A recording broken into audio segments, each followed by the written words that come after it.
El presidente Trump reunió a los líderes militares y les dijo que serían necesarios para combatir al enemigo desde dentro. A las 2:14 de la mañana, hora local, mientras un escuadrón de operadores especiales estadounidenses permanecía inmóvil entre la bruma de la montaña, sobre la frontera occidental de Venezuela, en medio de la densa oscuridad, los escáneres infrarrojos a bordo de un MQ-9 refrigerado se deslizaban silenciosamente sobre las sinuosas curvas de una estrecha carretera de montaña. Abajo, 10 camiones pesados avanzaban lentamente, cada remolque de carga envuelto en placas de acero y cubierto con capas de camuflaje químico. Aún así, ni el mejor camuflaje podía ocultar las sutiles firmas térmicas detectadas por los sensores de precisión. En el silencio, el equipo de asalto esperaba. Una orden susurrada, luz verde en mi posición. Por un instante, todo se mantuvo en pie. Luego, la tensión se rompió, la silenciosa montaña se detuvo en seco, en un punto crucial. Esa noche, sin que lo supieran los integrantes del convoy, comenzaría un audaz ataque estadounidense, cuyo objetivo iba mucho más allá de un simple cargamento de droga. Nadie que observara la operación desde fuera sabía aún la gravedad de las consecuencias. ¿Se trataba de una interdicción rutinaria o de algo mucho más audaz? ¿Por qué las fuerzas especiales se adentrarían tanto en territorio extranjero, enfrentándose a cientos de operativos armados para capturar un solo convoy? ¿Qué justificaba arriesgar tanto esos camiones fuertemente blindados? Si quieres unirte a nosotros para desentrañar los entresijos del ataque rápido y contundente de Estados Unidos, suscríbete a Poder Militar. Te traemos las historias jamás contadas tras las operaciones militares y la guerra secreta. Mientras el amanecer se desvanece en las húmedas tierras altas venezolanas, las sombras del cártel de Sierra Verde se extienden por las laderas selváticas de Táchira. No se trata de una simple banda de narcotraficantes. Es una maquinaria de poder, una red despiadada que se ha hecho con el control de uno de los corredores más peligrosos de Latinoamérica.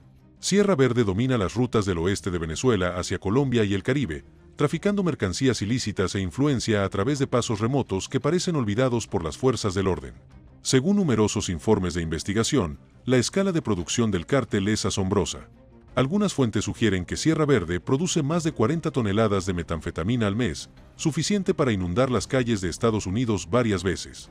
Se estima que sus ingresos anuales alcanzan los $1.500 millones. Estas cifras son asombrosas, no solo por su magnitud, sino por lo que implican. El grupo posee una sofisticación logística, un alcance financiero y una audacia que pocos cárteles se atreven a ostentar. Transportar ese volumen de narcóticos no es tarea fácil. Sierra Verde utiliza camiones blindados, camuflaje para asemejarse a carga agrícola y equipa cada vehículo con sensores de radar y sistemas de inhibición de GPS. Aún así, estas defensas de alta tecnología a veces delatan la operación. Pequeñas anomalías térmicas o firmas electrónicas revelan la presencia de compartimentos ocultos. El grueso revestimiento de acero y los productos químicos pueden dificultar la vista y el olfato, pero no pueden ocultarlo todo. Aquí está el quid de la cuestión. En aquella fatídica noche, Sierra Verde cargó 76 toneladas de metanfetamina en un convoy, junto con $220 millones en efectivo, ocultos en cajas fortificadas. Ese nivel de transporte simultáneo es prácticamente inaudito. Los cárteles suelen dividir los envíos en cargamentos más pequeños para minimizar el riesgo de ser detectados.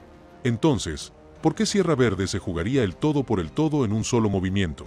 ¿Acaso alguien podía garantizar que pasarían ilesos? ¿O fue pura arrogancia nacida del poder?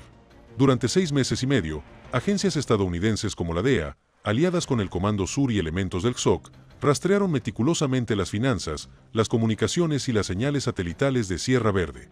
Equipos de inteligencia siguieron el rastro del dinero hasta cuentas en paraísos fiscales, interceptaron comunicaciones encriptadas y trazaron pacientemente rutas a través de terrenos montañosos. Cada dato era crucial. Una señal GPS, una transacción bancaria, una compra de combustible en una aldea remota. Juntos, formaban un mapa que apuntaba directamente al convoy de esa noche. Y así, las piezas convergieron. Cuando Washington concluyó que toda la información de inteligencia conducía a esa única carretera y que el riesgo de retraso podría permitir al cártel cambiar de ruta o recibir una advertencia, se tomó la decisión. Atacar ahora. Se comprometieron a realizar una audaz maniobra contra el centro neurálgico de Sierra Verde, en pleno territorio venezolano. Pero cuando un cártel tan poderoso decide trasladar todo su botín en una sola noche, ¿de verdad creían que nadie los observaba? ¿O acaso la cacería ya había comenzado desde el cielo de Táchira? Muy por encima de la carretera serpenteante, un MQ-9 Ripe se cernía como un centinela silencioso, sus ojos de cristal negro escudriñando la oscuridad. Desde esa altura, el convoy que se extendía abajo parecía común y corriente al principio. 10 camiones pesados, con las luces apagadas y los motores zumbando en la noche. Pero el dron veía lo que el ojo humano no podía. Firmas térmicas brillaban como fantasmas, cálidas costuras donde compartimentos ocultos albergaban tanques de productos químicos, tenues charcos de calor que delataban motores en funcionamiento reciente y reflejos metálicos que atravesaban las nubes bajas cuando el radar del dron completaba un barrido. Los operadores en la tienda de control del dron verificaban cada anomalía. Superponían mapas térmicos a las señales de radar y marcaban 3 remolques como de alto valor. Esas marcas se transmitían directamente a los planificadores del asalto en tierra. En los árboles, abajo, 2 escuadrones de Rangers y un equipo SEAL yacían camuflados con el paisaje, con las botas enterradas en la hojarasca, las armas apuntando, la respiración medida. 2 helicópteros de ataque Apache esperaban en posiciones preestablecidas, con los rotores a baja velocidad, los sensores listos, las voces eran susurros, las coordenadas fluían por los auriculares como un silencioso río de órdenes. A las 2:26 de la mañana, se tomó la decisión. Luz verde. En tan solo 12 minutos, todo pasó de la vigilancia a la violencia. El operador del RIPE mantenía la transmisión como un monitor de pulso mientras los apaches apuntaban sus sensores hacia los objetivos. En un instante, la zona de muerte se cerró. Fuego infernal y de 30 milímetros azotaron los vehículos de vanguardia. Los equipos terrestres surgieron de sus escondites, recorriendo a toda velocidad rutas preestablecidas para reunir a los supervivientes y asegurar las pruebas. El asalto no fue caos, fue una coreografía. Aire y tierra trabajando en un ritmo implacable. Esto era típico de las operaciones en zona de muerte de Overwatch. Inmovilizar al enemigo con fuego abrumador y pregrabado, y luego rematarlo. La táctica prioriza la velocidad y el impacto. Deja poco tiempo para que los comandantes del convoy reaccionen y reduce las posibilidades de que lleguen refuerzos. Para Sierra Verde, la intención era clara, mover una enorme fortuna en productos y dinero en efectivo sin pausa. Para la fuerza de ataque, el plan era desbaratar el movimiento antes de que siquiera se asomara. De repente, una pequeña y aguda alarma lo amenazó todo. A mitad de la columna, un grito de auxilio resonó, una breve y encriptada señal de emergencia por radio, una señal de pánico enviada desde el interior del convoy. En un instante, el plan, cuidadosamente trazado, se complicó. Esa señal podía alertar a los exploradores, activar bloqueos de carretera o advertir a un puesto de avanzada cercano. Los comandantes reaccionaron, el IPE amplió su alcance, los apaches redefinieron sus prioridades y los equipos de flanqueo estrecharon el cerco. La improvisación forzada puso a prueba el entrenamiento y los nervios. La señal no logró frustrar la emboscada, pero aceleró el ritmo del ataque. Lo que podría haber sido un desmantelamiento controlado se convirtió en una carrera contrarreloj. Mientras las balas trazadoras surcaban el cielo y los camiones diésel brillaban con un tono anaranjado bajo el fuego enemigo, el valle se llenó de ruido y calor. En esos 12 minutos, una trampa cuidadosamente preparada se cerró de golpe, y el tono desesperado de un camión reveló tanto el pánico humano como lo cerca que estuvo la operación de fracasar. Pero cuando los últimos ecos de los disparos se desvanecieron, una pregunta quedó en el aire. ¿Había terminado realmente la emboscada, o acaso otro ataque esperaba para surgir de la oscuridad? A las 2:38 de la mañana, el silencio sobre Táchira se hizo añicos. La primera ráfaga del cañón de 105 milímetros del AC-130 retumbó en el valle, una profunda conmoción que se extendió por las montañas como un tambor de juicio. En la transmisión infrarroja, cada proyectil parecía un cometa cayendo a la tierra, su trayectoria culminando en una llamarada que arrasó los camiones que encabezaban la caravana. El aire estalló en calor y luz. En segundos, la primera línea del convoy había desaparecido, reducida a escombros humeantes que iluminaban la niebla con un violento color naranja. Más allá, los pistoleros del cártel salieron apresuradamente de los vehículos restantes. Los combatientes de Sierra Verde no eran aficionados. Se movían con rapidez, cubriéndose tras contenedores de acero y respondiendo al fuego con ametralladoras PKM y lanzacohetes RPG portátiles. Las trazadoras surcaban la oscuridad, pero los apaches ya los tenían fijados. Desde arriba, sus sistemas de puntería seguían cada fogonazo. Un único proyectil infernal descendió, impactando la ladera junto a un equipo de RPG, esparciendo escombros y ondas de choque por la cresta. Cada vez que el cártel disparaba, su posición quedaba al descubierto, y cada vez, los apaches respondían con mayor rapidez. En tierra, los operadores especiales avanzaban en formación delta, superponiendo sus campos de fuego y ascendiendo la pendiente con paso firme. Sus movimientos eran metódicos, casi quirúrgicos, despejando un flanco a la vez. El tableteo de las armas ligeras resonaba al ritmo de una percusión más profunda proveniente de arriba. A través de la cámara FLIR del dron, la escena parecía de otro mundo. Siluetas incandescentes se movían rápidamente entre los árboles, ráfagas de calor anunciaban explosiones y de repente, un destello cegador. Uno de los camiones, con su remolque cargado de metanfetamina comprimida, recibió un impacto directo. La detonación fue instantánea y catastrófica. Una columna de llamas y humo químico se elevó 100 metros hacia el cielo, iluminando la luz del día, que parecía una montaña. La onda expansiva se propagó por la imagen de la cámara, tiñendo momentáneamente todo de estática. La explosión rompió la cohesión del convoy. Los supervivientes del cártel se dispersaron, algunos abandonaban sus armas, otros intentaban arrastrar a los heridos lejos del infierno. Los Rangers estrecharon el cerco, cortando las rutas de escape, mientras que los EAL aseguraban la retaguardia. Cada movimiento se guiaba por datos en tiempo real del IP, creando una coordinación perfecta entre el aire y la tierra. Esta era la esencia de la guerra combinada moderna. Los aviones dominaban el cielo, las fuerzas especiales el terreno, potenciando mutuamente su alcance. A pesar del caos, las bajas estadounidenses fueron mínimas. Años de entrenamiento conjunto y operaciones de contrainsurgencia habían perfeccionado a estos equipos hasta convertirlos en un solo organismo, adaptable, implacable y eficiente. El terreno era inhóspito, la visibilidad nocturna escasa, pero los mapas digitales y la telemetría en tiempo real de los drones transformaron la jungla en un campo de batalla controlado. La abrumadora precisión dejó poco margen de improvisación al cártel. En 20 minutos, su resistencia se redujo a ráfagas esporádicas y ecos lejanos.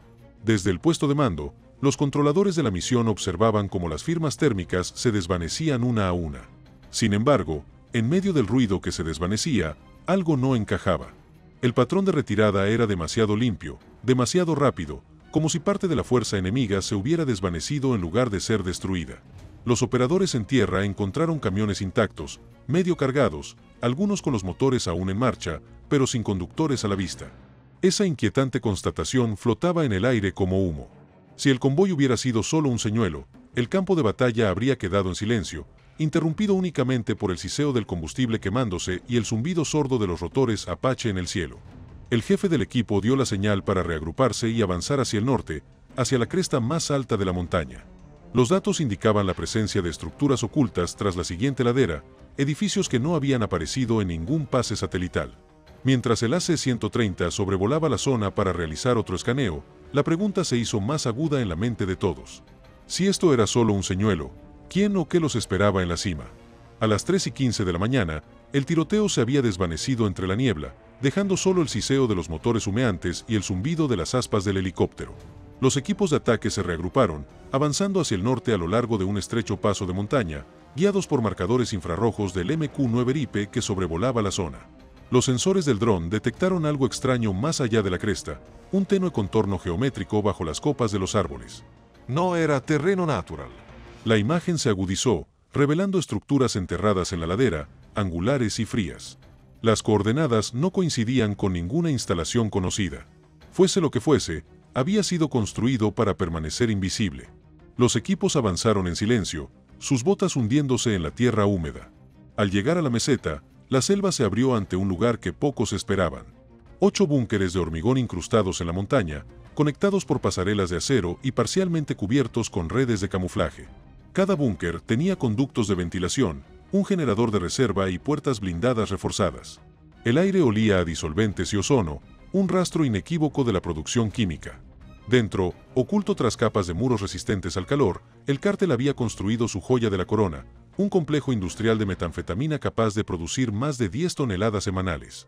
La red eléctrica era local e independiente, abasteciéndose de combustible almacenado en depósitos subterráneos. Gruesos cables conectaban los búnkeres, alimentando una compleja red de mezcladores, sistemas de filtración y cilindros presurizados. No se trataba de laboratorio rudimentario en la selva que muchos podrían imaginar. Era ingeniería de precisión, más parecida a una planta farmacéutica que a un escondite criminal. Los generadores zumbaban silenciosamente hasta que un equipo SEAL cortó la línea principal con una carga hueca. Saltaron chispas, las luces se apagaron y, en esa oscuridad repentina, se oyó el estruendo de las herramientas de demolición y el trueno de las granadas aturdidoras. Habitación por habitación, los operadores entraron. La resistencia fue breve pero violenta, ráfagas esporádicas de disparos, seguidas de silencio. En cuestión de minutos, 22 miembros del cártel yacían en el suelo, con las manos atadas con bridas y los rostros pegados al cemento. Entre ellos había un hombre corpulento de unos 40 años, identificado posteriormente como el Toro, comandante de campo de Sierra Verde y uno de los narcotraficantes más buscados del hemisferio. Exhausto y cubierto de residuos químicos, no opuso resistencia. Su captura causó conmoción en la red de mando que monitoreaba la transmisión en Florida. Acababan de desmantelar la operación regional del cártel. Al amanecer, la magnitud de lo que se encontraba dentro quedó al descubierto. Pilas de barriles sellados, con códigos de envío falsos, llenaban los pasillos. Montones de dinero en efectivo, en dólares estadounidenses y euros, llegaban hasta la cintura, sumando cientos de millones. Aún más alarmantes eran las filas de discos duros y computadoras portátiles encriptadas halladas en la sala de control. Los especialistas forenses confirmarían más tarde que contenían registros financieros que describían una red global de lavado de dinero que se extendía mucho más allá de Latinoamérica. El dinero se movía a través de empresas fantasma en Hong Kong, testaferros inmobiliarios en Panamá e intermediarios logísticos registrados en Estambul. Las huellas digitales vinculaban a Sierra Verde con una cadena de intermediarios capaces de convertir las ganancias del narcotráfico en capital legítimo en cuestión de semanas. Entre las bolsas de evidencia y el equipo incautado, los analistas descubrieron otra revelación. Las centrífugas y las unidades de destilación de laboratorio tenían números de serie de proveedores del este. Algunas piezas de maquinaria fueron rastreadas hasta fabricantes en Shenzhen y Novosibirsk, y su distribución a través de intermediarios para evadir los controles de exportación. Lo que inicialmente parecía una redada antidrogas se estaba convirtiendo en algo mucho mayor. Un retrato de una red transnacional donde la tecnología y el capital fluían libremente para sostener una economía criminal. La vista aérea del segador capturó el acto final. Equipos de demolición colocándose 4 en puntos estructurales clave, marcando cada búnker para su detonación controlada. Antes de la retirada, las fuerzas estadounidenses fotografiaron cada componente, registraron cada tanque de químicos y sellaron las cajas de evidencia para su transporte aéreo. El viento a esa altitud transportaba el sordo y constante golpeteo de los generadores que se apagaban por última vez. Entonces, uno a uno, los explosivos detonaron. El fuego se extendió por los túneles, derrumbando las puertas de acero hacia adentro y consumiendo la maquinaria del laboratorio en una llamarada anaranjada. Mientras el polvo se asentaba sobre la cresta, los operadores observaban a través de sus gafas protectoras. Habían desmantelado más que una fábrica. Habían destruido el centro neurálgico de un imperio multimillonario. Sin embargo, el descubrimiento de equipos de fabricación extranjera generó un incómodo silencio en las comunicaciones. Sugería algo aún más complejo que la ambición de un cártel, una cadena de suministro que conectaba la selva venezolana con las lejanas salas de juntas al otro lado del mundo. Y tras descubrir el corazón del imperio de Sierra Verde, una pregunta seguía en pie: ¿cómo acabar definitivamente con algo tan poderoso? A las 4:05 de la madrugada, la montaña tembló. Las cargas estaban sincronizadas con precisión quirúrgica. Filas de C4 enterradas en los cimientos de los 8 búnkeres, cada una detonando en perfecta secuencia. La primera explosión sacudió el laboratorio central, lanzando una columna de fuego al aire antes del amanecer. La siguiente oleada llegó medio segundo después, una cadena de detonaciones que resquebrajó la cresta como un trueno. A kilómetros de distancia, los aldeanos describieron el sonido como una tormenta subterránea. Para quienes estaban en la ladera, fue una fuerza física, calor, conmoción y el sabor metálico del polvo llenando los pulmones. La montaña se había convertido en su propia arma, derrumbándose sobre sí misma y sepultando lo que quedaba del imperio de Sierra Verde bajo miles de toneladas de roca. Sobre el caos, el AC-130 realizó su pasada de regreso. Motores a baja potencia, cañones en silencio, pero los sensores aún operativos. Sus operadores escudriñaban cada contorno del campo de batalla en busca de firmas térmicas. Cualquier destello de calor que pudiera indicar la presencia de supervivientes o escondites. La transmisión no detectó nada. La zona objetivo, antaño llena de actividad, ahora solo pulsaba con el lento enfriamiento de los escombros. El último bastión del cártel había quedado a oscuras. Para cuando la explosión final se desvaneció en el silencio, el saldo era evidente. 60 sicarios del cártel habían muerto o habían sido capturados. El resto había huido a la selva, desarmados, desorientados y sin líderes. Sin su estructura de mando, sin los laboratorios, los camiones ni la red que los financiaba, las operaciones regionales de Sierra Verde dejaron de existir. 2 horas antes, había sido una ruta de narcotráfico multimillonaria que abastecía la demanda estadounidense a través de Colombia y el Caribe. Ahora era un cráter humeante, una arteria rota, cortada de raíz por el torrente sanguíneo criminal. Para Washington, las cifras contaban una historia más poderosa que cualquier titular. 76 toneladas de metanfetamina pura destruidas antes de su exportación.